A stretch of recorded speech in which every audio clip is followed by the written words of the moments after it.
Indian education commission.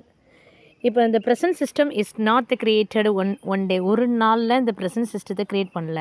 1857 அது 1857க்கு அப்புறம் இவங்க பிரிட்டிஷ் வந்து தன்னுடைய கையில் எடுத்துப்பாங்க எல்லாமே. அதான் சொல்லியிருக்காங்க, it's very important of the British empire in India and the administration was taken away from that EIC. அந்த இஐசி இருக்குல்ல, ஈஸ்ட் இந்தியன் கம்பெனிலேருந்து எடுத்துகிட்டு டைரெக்டாக பிரிட்டிஷ்காரங்க வந்து உள்ளார வருவாங்க. ஏன்னா 1857 ரிவோல்ட் ஒன்று நடக்கும், சிப்பாய் கழகம்னு ஒன்று நடக்கும், அதுக்கப்புறம் உள்ளே வந்துடுவாங்க. அதனால் பல எஜுகேஷன் சிஸ்டம்லாம் மாறுச்சு அப்படின்னு தான் இங்கே பார்க்க போகிறோம். அப்போ யார் இருந்தான்னா, இதுதானே ரிப்பன் பில்டிங் பாரு, இதுக்கு உங்கள் அப்பா பேர் வைக்க போகிறேன்னு ஒரு பாட்டு வரும். விச் மீன்ஸ் லார்ட் ரிப்பன் நிறைய விஷயங்களை செஞ்சுருப்பார். அதில் வந்து இது ரொம்ப ரொம்ப இம்பார்ட்டன்ட். இந்த ஹண்டருக்கு வரத்துக்கு, ஹண்டர் அப்படிங்கிற கமிஷனுக்கு லார்ட் ரிப்பன் அப்படிங்கிறவர் ரொம்ப இம்பார்ட்டன்ட். அந்த பீரியட் நடந்துச்சு.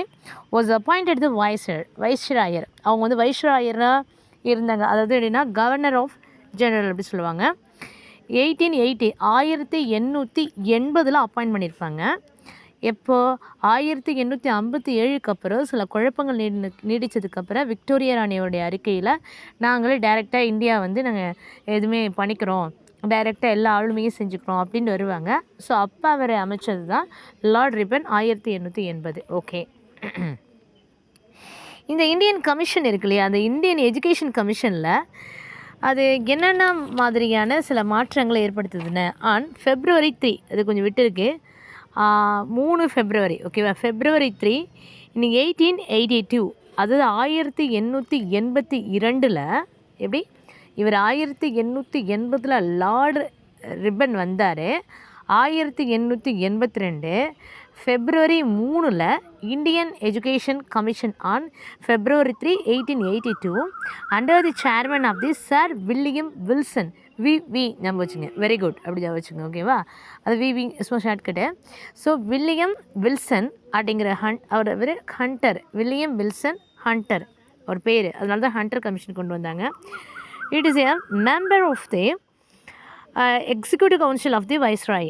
அந்த எக்ஸிக்யூட்டிவ் கவுன்சிலருடைய அந்த வைஸ்ராயின்னு இது பண்ணுறாங்களா, அப்பாயிண்ட் பண்ணுறாங்க இல்லையா, அப்போ அவர் இருந்தார். அப்போ Mysore mister R Rice was appointed as the secretary of the commission. அவரோட செயலாளராக மைசூரில் இருக்கக்கூடிய மிஸ்டர் பிஎல் ரைஸ் அப்படிங்கிறவரை நியமிக்கிறாங்க. BL rice.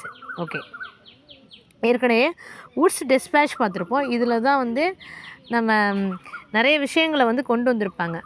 அவன் ஏற்கனவே போட்டிருக்கேன் பார்த்துங்க. அது வந்து எப்போ உள்ளதுன்னா 1854. அப்போ எப்போ ரிவோல்ட் நடந்தது 1857. இதை பேஸ் பண்ணி தான் இந்த எஜுகேஷன் வந்துச்சு. என்னென்னா ப்ரைமரி எஜுகேஷனுக்கு இம்பார்ட்டன்ட் கொடுக்கணும் அப்படிங்கிறது ஹண்டருடைய கமிஷன். அதிலும் வெர்னாக்குலர் லாங்குவேஜ், தமிழ் லாங்குவேஜ் மூலம் கற்றுக்கணும் அப்படின்னு சொல்லியிருப்பாங்க. It's depend from the very form of the primary and the secondary education. அப்போ ஹண்டர் கல்விக்குழு 1882 ஒரு ப்ரைமரிக்கு செகண்டரிக்கு இம்பார்ட்டன்ட் கொடுத்தது. இதில் பார்க்க வேண்டிய இம்பார்ட்டன்ட் பாயிண்ட்ஸ் என்னென்னா, தி commission should survey the problems for 10 months. ஏற்கனவே வுட்ஸ் டிஸ்பேட்சில் இருக்கக்கூடிய சில விஷயங்கள் இருந்தது.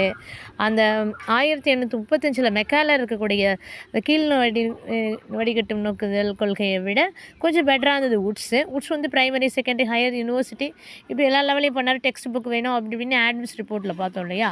ஸோ அது மாதிரி இங்கே வந்து நிறைய ப்ராப்ளத்தை ஒரு 10 months வந்து அனலைஸ் பண்ணாங்க. அப்போ என்ன பண்ணாங்கன்னா 60 pages 60 pagesல 220 22 ஓகேவா, அது 220 ப்ரப்போசல்ஸை ரெடி பண்ணாங்க. ப்ரப்போசல்ஸ்னால் இது இப்படி வேணும், இது இப்படி பண்ணணும் அப்படிங்கிற மாதிரி. அதில் ரெக்கமெண்டேஷன் பரிந்துரைக்கப்பட்டது. அது 33 to 36 ரெக்கமெண்டேஷன் அதில் வந்து பரிந்துரைக்கப்பட்டது. ஓகேவா. ஸோ இதுதான் வந்து இதை தெரிஞ்சுக்க வேண்டிய விஷயம். 1857 அதை ரிவோல்ட் ஆனதுக்கப்புறம் இவங்களே எடுத்து நடத்துக்கிறாங்க. அதை நடத்துனதெல்லாம் எதாவது இந்த ராணியே நேரடியாக வராங்க. இப்போ லார்ட் ரிப்பன் பிரபு வச்சுக்கிறாங்க. 1880 உள்ளே வராரு. ஹண்டர் வராது, அவர் வந்து வில்லியம் வில்சன் ஹண்டர், அவருடைய கமிஷனர் அந்த மெம்பரில் இருக்கார். அப்போ வந்து மிஸ்டர் பிஎல் ரைஸ் அப்படிங்கிறவர் இவருக்கு செக்ரட்டரியாக இருக்கார். இதில் ரீஃபார்மேஷன் பண்ணி ஒரு 10 மாதத்தில் ஒரு முடிவு எடுக்கிறாங்க. அதில் 60 pagesல 220 ப்ரொபோசல் கொடுத்து 33 to 36 ரெக்கமெண்டேஷன்ஸு கொடுக்குறாங்க. அவ்வளோதான்.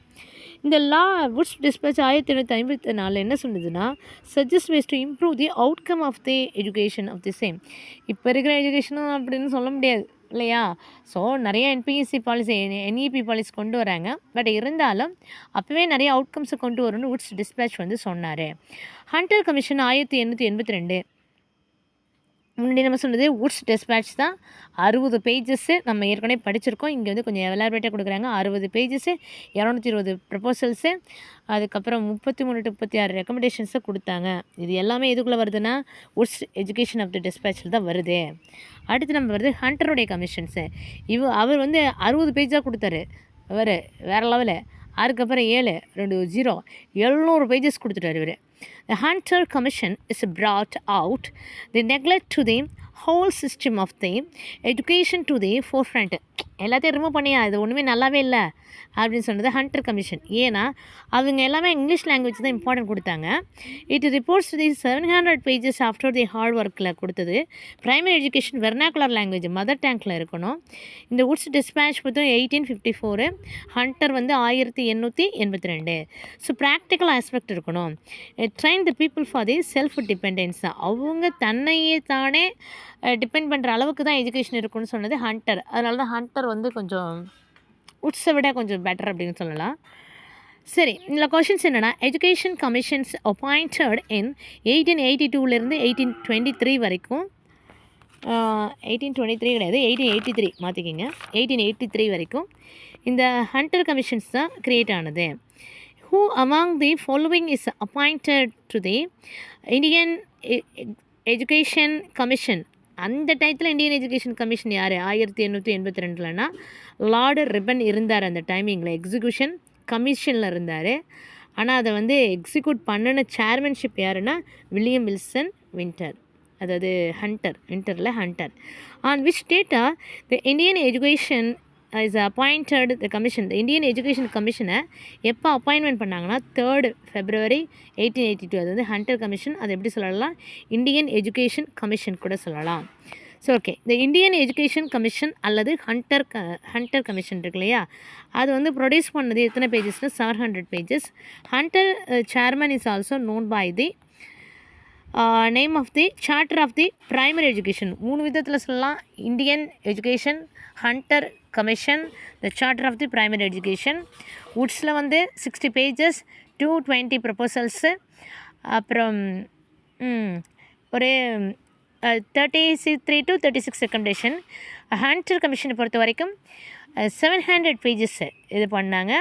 இதுக்கு 3 விதமாக சொல்லலாம். Indian education Commission, Hunter Commission, the charter of the primary education. Primary எஜுகேஷனுக்கு வலுவான விஷயங்களை சேர்த்தது இந்த ஹண்டர் கமிஷன்.